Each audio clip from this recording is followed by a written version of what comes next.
There's some things I want to talk about with you.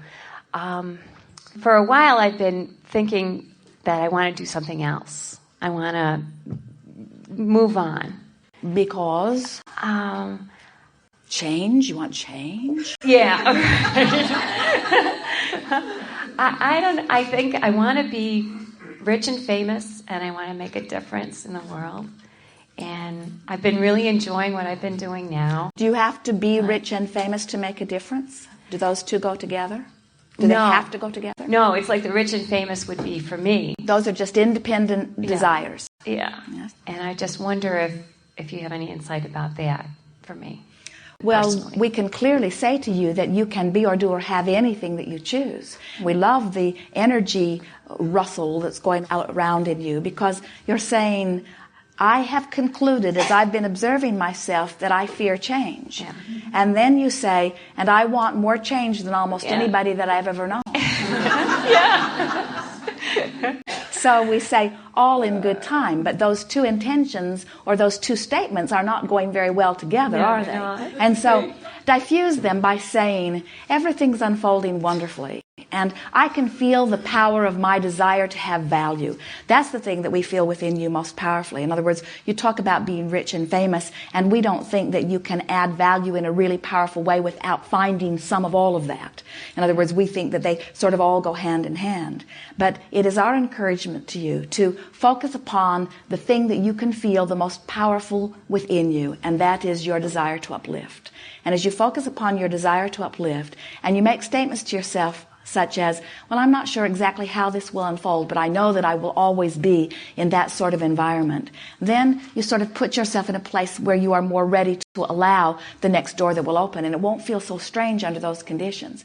As you try to force it, as we said earlier, then sometimes you're asking for more than you're ready to allow. That's what a feeling of overwhelmment is. It's asking for more than my belief system allows. That's what this thing is within you that makes you say, I fear change. What you're actually saying is, I have this very big desire, this very big dream that I have been focused upon for a very long time, and I've got the energy moving pretty fast upon that. And we say to you, you have, and it has done great pre-paving work into your future experience. In other words, it's no wonder that you get the sense of that, because there is a lot out there for you. But then you take this other thing that you've been dragging around for a while and beating the drum of that says, but I fear change. And we say, what that is a sort of wisdom within you that's letting you know that you're not wanting to get your desire moving too far ahead of your belief.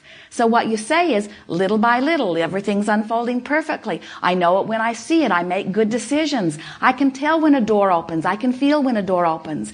And then in a more faith-based attitude, you step back and say, things always work out for me. And I'm coming to trust in the laws of the universe. And I know that I have a powerful desire. And I know that I have been launching that desire and adding to it for a very long time. And I know Source has been hearing me, and I know Source is answering that. And now I'm just working on letting it in. I'm just working on letting it in. A little change here and a little change there. Nothing that I can't handle. I get to make every decision on my own. The nuggets are everywhere. Isn't this being fun? And then we want to bring you back around finally to this realization that this desire to be rich and famous and an uplifter, all good intentions. But we want to give you something here that's going to go a long way in soothing all of this. It speaks of quantum leaping. In other words, when you say, I'm going to be fabulously rich, what you're saying is, I want to do this thing that I have no earthly idea or real belief that I can ever achieve. Where if you don't attempt the bigger leap so much and you just say, I'm expecting life to just get better and better and better and better for me. And I know each phase that it does get better, the next step is really better and really better and really better. And I know that it's going to be better and better and better, and I'm so joyous on this journey. It is the in the now, right now feeling that life is really about. So when you say, I want to be really famous or have really a lot of money, there's an underlying thing that you are saying really loudly that says, I'm really not where I really want to be. So the more you talk about what you want under those conditions, the more you spread the difference in the vibrational elements of the belief and where you are and what you want. Whether you're thinking about the past or the present or the future. It's happening right now. Your merging of the non-physical you and the physical you is happening right now. This is the juncture where all of the power is.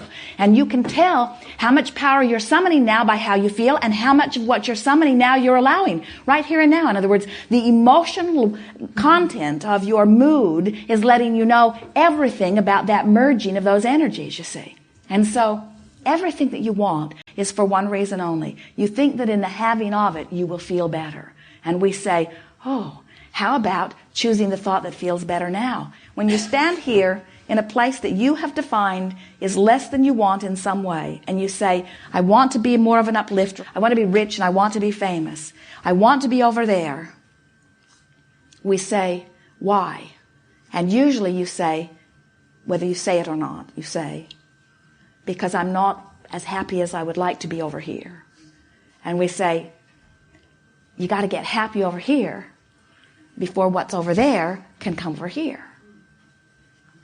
So then friends say, so Abraham, you're just trying to talk me into not caring about what I don't have, sort of putting up with the absence of it. And we say, no, we're trying to talk you into caring so much how you feel now, because life is right now, that you are choosing among the myriads of thoughts that you might think, thoughts that feel good right now. You're wanting to mine the details of your now for things to feel good about now. Mm-hmm. Yes. Lots of them. Thank you. Yes, indeed. Yes, indeed.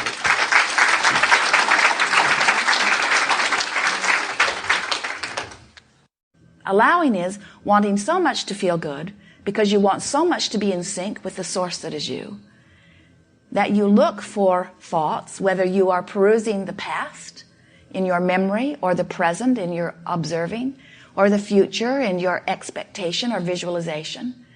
As you are looking for that which feels good when you find it, you are practicing the art of allowing.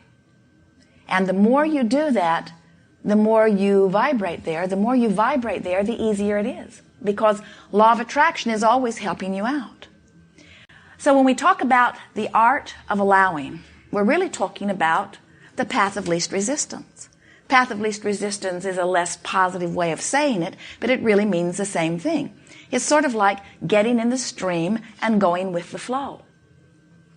And the stream is a stream of well-being. That's the first and most important premise that we want you to acknowledge. The stream is a stream of well-being, utter well-being. And so it is your legacy, it is your expectation. You knew when you came into these physical bodies that you would thrive. And you knew you would have a guidance system that would let you know whether you were on your path of thriving or not. So the art of allowing is choosing the thought that causes me to offer a vibration that has no resistance and therefore does not disallow the source that is me. Imagine that you meet a friend, and this is a friend that you trust very much. And the friend says to you, I want to take you on a very wonderful journey. And you say, where are we going? And your friend says, well, you probably aren't going to recognize much of it, but I promise you, it's going to be delightful. It's going to be really fun. It will be fulfilling in ways that I cannot describe easily. And you say, well, it sounds good. Will you be going with me? And your friend says, I will, but I will not really be available to you to see necessarily. And you say, well, that makes me feel insecure. You're taking me to a place that I'm unaware of, and you're not going to be there. How will I know if I'm making the best of it? And your friend says, well, there will be a ringing of a bell. Listen to this ringing of this bell. And you say, I hear that. That's a lovely bell. And your friend says, just listen for the ringing of this bell and always follow the ringing of this bell. And as you follow the ringing of this bell, your path will unfold. It will surprise and delight you. It will always feel good. You will thrive in all ways. It will be the adventure of all adventures. It will be a glorious time. And you say, sounds good, let me at it. And off you go. And you can hear the ringing of the bell. Oh, this glorious bell. It makes your heart sing just to hear it. And sure enough, as you follow the ringing of the bell, wonderful things are happening to you. People are kind to you. People are nice to you. People are deliberate around you. Your world is unfolding perfectly. Your body feels wonderful. You see things that are so amazing. You're so happy you've taken this trip. And then you hear some clamoring over there that gets your attention, and you turn your attention to it. And while you turn your attention to it, you don't realize it, but you're no longer hearing the ringing of the bell, but there's something over there very loud that's gotten your attention. And so you give your attention to it, and as you give your attention to it, you notice you don't feel very good, and your path gets sort of dimmer and darker, and not nearly as lovely things are there. And then in time, you meet up with your friend again, and you say, I went and I didn't have a very good time. Why would I go forth into an environment that is so unpleasant? And your friend said, well, did you follow the ringing of the bell? And you say, well, for a while I did. And your friend said, well, how did things go when you were following the ringing of the bell? Well, things went pretty good then. Well, what happened? Well, I don't know. Something just sort of drowned it out. And then I couldn't hear it, and then I stopped listening for it.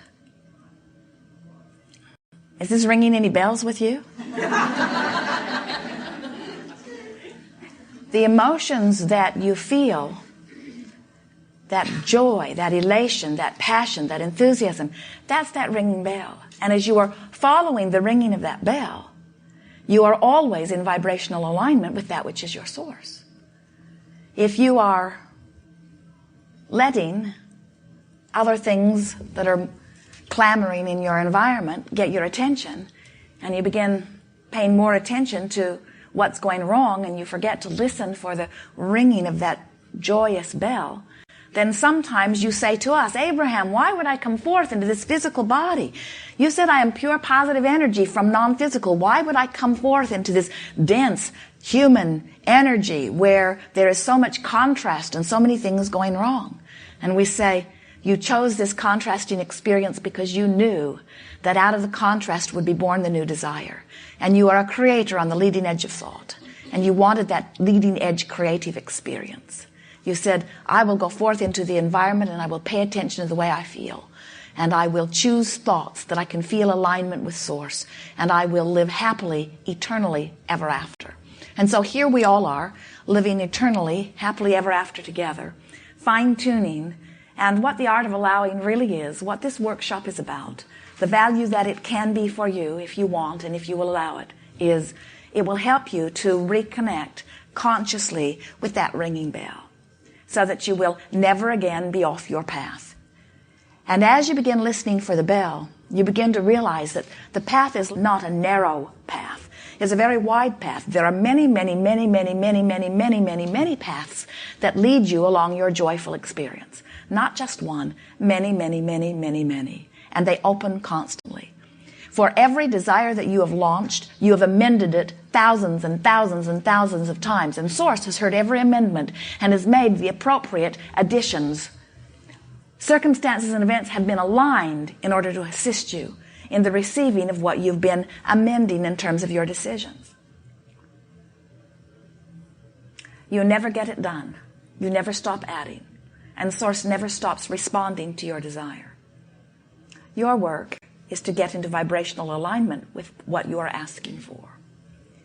We want you to realize that for every desire that you hold now, there are 5, 10, 15, 20, 25, 30, 35, 40, 45, 50, 55, many circumstances and events lined up for the fulfillment of what you want. So that's what we mean when we say there are many paths. Not just one narrow path that you have to rigidly find and then doggedly and determinedly stay upon. The path keeps opening before you, continues to open before you, because all that is aware of you and is constantly assisting you in the achievement of the creation that you are about. We are eager to talk with you about anything that is important to you. Nothing is off limits. The gathering really is about whatever it is you are wanting to talk about. You will notice that we are not eager to help you beat the drum that is not pleasing you. We see our greatest value to you in assisting you in shifting your feeling from what is going wrong to wouldn't it be nice if. We want to assist you in achieving vibrational harmony with your desires, because we know that that's the last piece that needs to fall into place. When you fall into alignment with what you want, manifestation occurs. You are ready to begin? You came to talk about some things. You did.